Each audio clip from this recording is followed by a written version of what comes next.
Pemirsa CNBC Indonesia, bersama saya Wahyu Daniel dalam program Closing Bell. Seperti yang Anda ketahui, musim laporan keuangan telah tiba dan saat ini saya berkesempatan untuk mengulik laporan keuangan PT Indika Energi Tbk bersama CEO-nya langsung, Arsyad Rashid. Mau tahu bagaimana hasilnya? Yuk ikut saya langsung. Selamat sore, pemirsa CNBC Indonesia. Kembali lagi bersama saya Wahyu Daniel dalam program Closing Bell CNBC Indonesia. Telah hadir langsung bersama saya CEO PT Indika Energi Tbk, Pak Arsyad Rashid. Apa kabar Pak? Sehat Pak? Baik, minal aidin sekarang masih sama. Iya Pak, maaf lahir batin Pak. Kembali lagi kita ketemu Pak untuk membicarakan soal seputar kinerja Indika Energi kuartal 1 terutama Pak, dan bagaimana prospek ke depan serta tantangan-tantangannya Pak. Mungkin untuk pertama tanpa basa-basi saya langsung nanya nih Pak. Tanpa. Laba di kuartal 1 kan kita lihat agak menurun nih Pak ya. Mungkin ada apa nih Pak? Apakah itu karena tahun lalu itu sudah naik tinggi sekali gitu Pak? Dan tahun ini kira-kira mungkin ada normalisasi atau bagaimana? Mungkin Bapak bisa memberikan pemaparan sedikit ya Pak buat pemirsa CNBC Indonesia seperti apa kinerja di kuartal 1 Pak? Oke, kalau bicara mengenai tadi ya penurunan laba daripada Indika Energi, sebetulnya mungkin banyak yang tidak mengetahui atau tahu betul bahwa ini ada perubahan rejim dalam konteks mengenai kontrak karya. Oh, oke. Ya, selama ini kan kita ini dalam rejim kontrak karya. Sekarang ini kita mulai masuk ke IUPK.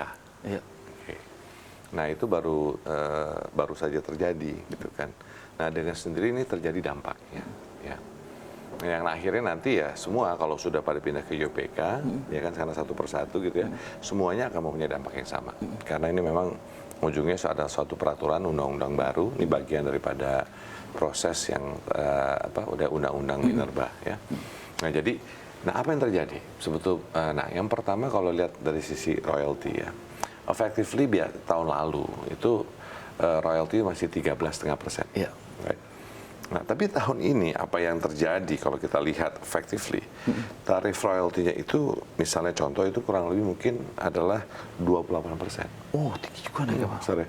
Iya, tinggi juga naiknya. Tinggi. Nah, jadi di sisi ini ini salah satu main efek daripada itu. Oke. Nah, Kideko itu anak perusahaan kita. Itu tadi dia mulai berpindah rejim dari yang namanya rejim kontrak karya menuju ke rejim yang namanya IUPK, ya kan.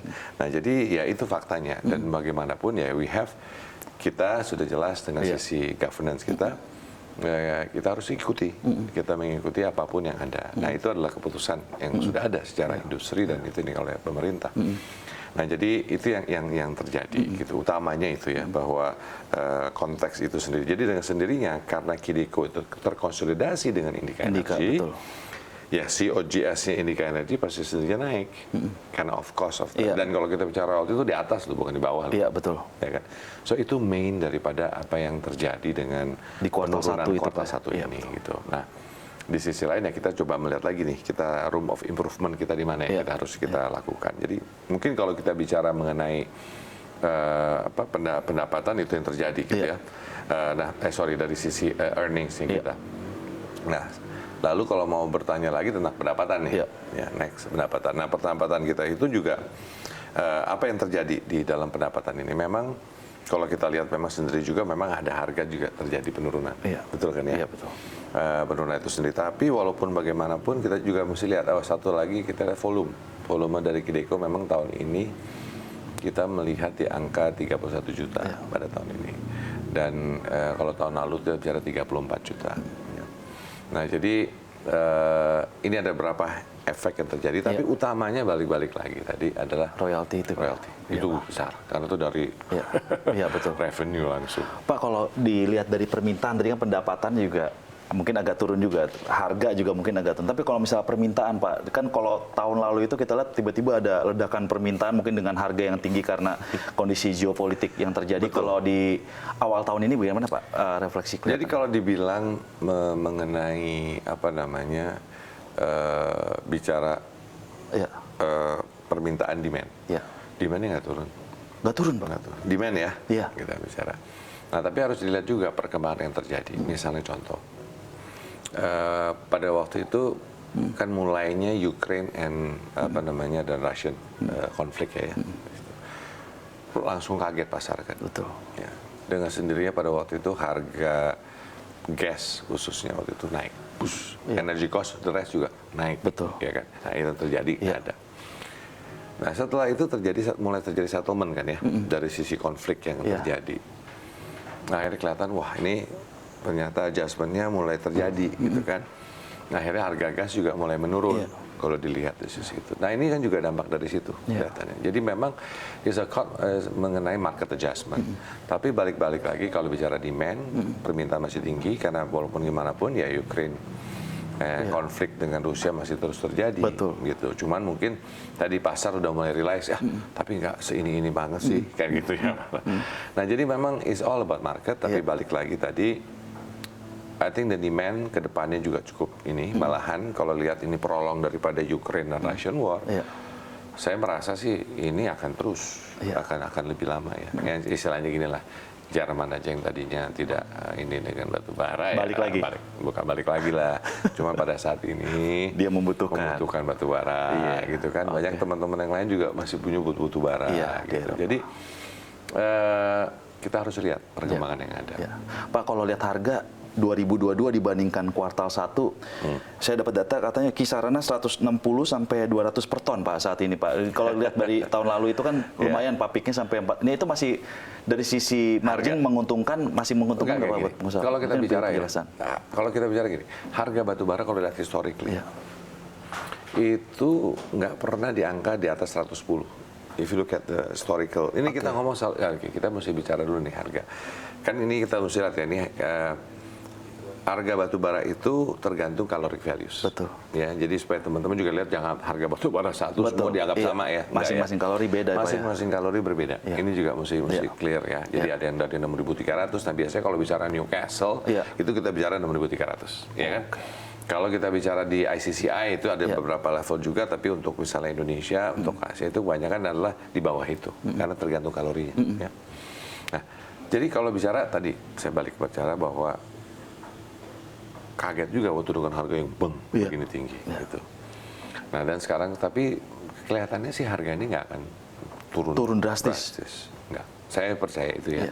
Alasannya apa Pak mungkin Pak? Karena tadi walaupun gimana pun perang Ukraina dan Rusia ini masih berlanjut. Oke. Right? Berarti prospeknya masih menarik Pak. Ya, kalau dibilang prospek sih insya Allah berdoa ya kan akan gitu terus. Tapi kan namanya market itu kan unik ya. Kita tidak pernah bisa memprediksi market. Jadi kan harapan kita sih juga kita pengen punya tuh yang namanya apa bola kristal yang mengatakan lalu gitu kan. Atau saya nanya udah pernah saya tanya Chat GPT ya kan? Tanya ini harga ini berapa? Dia juga nggak bisa jawab. Karena tadi susah.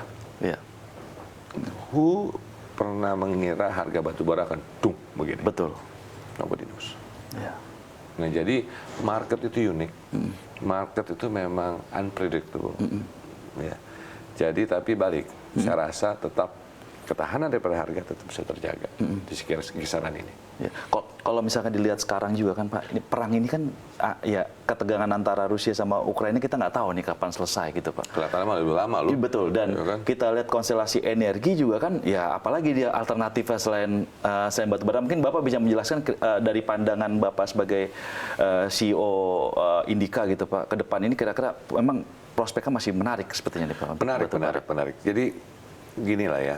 Secara Indika Energy yang pertama bahwa saya mau mengatakan kembali komitmen kita. Kita sudah membuat komitmen bahwa tahun 2050 kita committed terhadap yang namanya net zero. Ya, berarti neutral secara karbon ya. Nah, jadi komitmen kita lanjutkan gitu. Jadi tapi di sisi lain kita juga mesti jadi gini, kita nggak boleh terlena lah saya katakan. Per hari ini memang batu bara lagi naik. Kita nggak tahu besok hari, kita nggak tahu lusa. Ya. Jadi untuk itu makanya Indika Energy melaksanakan persiapan untuk depannya. Makanya kan kenapa kita masuk ke dalam yang namanya renewable energy sebagai contoh, right? Makanya bisnis kita mulai masuk ke solar energy. Kita makanya ada perusahaan namanya Emits, ya kan subsidiary kita kerjasama dengan perusahaan Ford Partners dan didukung oleh satu fund TPG yang memang bidang itu. Nah, lalu kita sudah mulai juga kita lagi melihat wind energy ya, karena kelihatannya kombinasi antara solar dan wind itu bagus. Lalu kita juga masuk ke dalam namanya HTI energy, hutan tanaman industri energi, ya kan? Apa itu? Bicara wood pellet, ya kan? Karena perusahaan-perusahaan batu bara di luar itu juga mulai mengurangi, misalnya contoh, bukan karena by regulation ya, itu 10% harus datang dari yang namanya nggak boleh yang batu bara, tapi harus dimasukkan namanya wood pellet, gitu kan?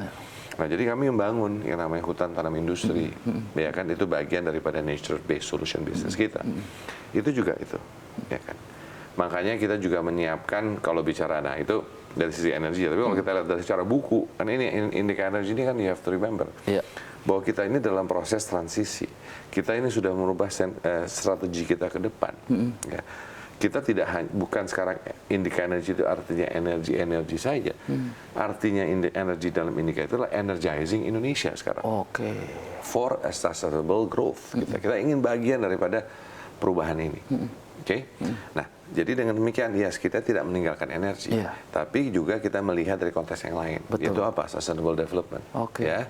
Makanya tadi selain yang saya katakan nature based solution, kita masuk ke renewable, kita masuk ke hutan tanam industri. Kita juga masuk ke energi transisi yang namanya apa? Electric vehicles. Ya kan? Kita juga melihat namanya hydrogen. Ya kan? Hidrogen juga udah mulai. Mulai kita lihat. Mulai lihat dulu. Mulai dong, mesti mulai kan. Betul. Tapi balik tadi ke energy transition of electric vehicles, yang kita lihat bukan hanya manufacturing daripada electric vehicles, enggak. Tapi kita juga melihat dari sisi ekosistem. Ekosistem, betul, itu yang harus ekosistemnya. Makanya kalau dilihat kita akuisisi perusahaan untuk yang bauxite misalnya, ya kan? Karena kita merasa bahwa kita juga punya ini kok keahlian dalam konteks mining. Kan miningnya coal atau mining mineral is still mining, right? Nah, jadi kita melihat bahwa ini mineral, makanya kita mempunyai strategi mineral sendiri. Untuk tapi itu ekosistem ya, ya kan? Makanya kita masuk kita lihat bauxite. Kita lihat juga mineral lainnya yang bisa mendukung ekosistem electric vehicles tadi, sebagai contoh, ya. Tapi selain itu kita juga sebagai indika, makanya kalau if you look at our portfolio, kita juga masuk ke dalam komoditi lainnya. Di dalam mineral juga mungkin katakan mineral, ya emas kan. Ya, udah ada emas juga, Pak? Udah ada emas di dalam kita. Cuman orang kadang-kadang nggak lihat aja. Ya kan, kita udah mulai dari 5 years ago, kita akuisisi satu perusahaan pada waktu itu, kita melakukan eksplorasi. Ya kan. Nah, sekarang ini tahapan kita untuk emas ini adalah mempersiapkan untuk produksi. Kapan bisa produksi itu, Pak? Ini kita lagi mempersiapkan. Jadi mungkin the next 2-3 tahun lagi, kita sudah bisa memproduksi emas. Tambangnya di mana, Pak, kalau boleh tahu, Pak? Di daerah Sulawesi. Oke. Nah, di sisi itu, ini juga apa? Ini untuk bagian dari proses semua. Tadi kan kita mesti pikirin nih. Dan harga, kita berpikir juga emas itu kan, kalau kita lihat historical, cukup stable lah. Ya, itu naik turunnya cukup stable. So we need that stabilizer. Jadi kan selalu melihat balance sheet kita, revenue kita lihatin tuh. Gimana nih supaya make sure, karena kan ada ups and down, cari yang stabilisasi, cari yang naik growth, kita cari bermacam-macam supaya mempunyai sesuatu kekuatan dalam balance sheet dan juga our income rugi laba kita. Nah, dari sisi itu sekarang ya udah emas itu cukup stable, kita mulai masuk, harapan kita akan masuk stream dalam 2-3 tahun ke depan. Itu kan udah mulai bisa mengganti nih, mulai masuk kan gitu. Nah, jadi inilah mempersiapkan diri kita merubah namanya indika energi tadi, tapi kita memastikan tadi kita harus tetap melihat bagaimana memastikan earning kita jaga, balance sheet kita jaga. Pak, ngomong soal portofolio itu, Pak, mungkin sekarang ini portofolio terbesar bisnis terbesar revenue streamingnya dari mana sih, mungkin bisa mau dengan harga batu bara begini kan. Batu bara berapa persen, Pak, kira-kira, Pak? Masih di atas 50. Di atas 50. Nomor 2-nya, Pak, kira-kira, Pak? Nah, itu variasi dari semua sisi. Jadi non batu, kita bicaranya batu bara non batu bara. Sekarang mungkin bisa sampai masih, I think dengan ini 70-80% masih batu bara. Tapi pelan-pelan memang kita lepas. Tapi sambil kita melepas, kita menyiapkan penggantinya. Ya kan, penggantinya ini apa tadi misalnya? Emas, ya kan? Bauksit. Nanti kita udah mulai dikit bauksit kan. Nah, kita lagi lihat kan kita belajar dulu energi juga ya, Pak. Renewable kita mulai masuk, hutan tanam industri kita mulai nanam. Ya kan kita menanamkan perlu waktu nanam. Wah, menarik sekali. Jadi kan kita harus mikirin dari depan. Ya kan makanya kita total kita sekarang mempunyai 170.000 hektar forest hutan di dalam portfolio Indika Energy. Oke. Nah ini kita akan bagi dua, satu adalah untuk hutan tanaman industri berapa persen misalnya, sisanya kita akan masuk ke namanya bisnis regenerative forest. Apa tuh Pak? Mungkin bisa. Nah, ujung-ujungnya adalah ya kan dua hal, revenue dari carbon credit. Kita mengantisipasi juga dong. Betul. Indonesia ini kan we have to be part untuk bagian daripada strategi Indonesia. Nah jadi kita Indonesia dikatakan adalah ya kan ASEAN ini paru-parunya dunia.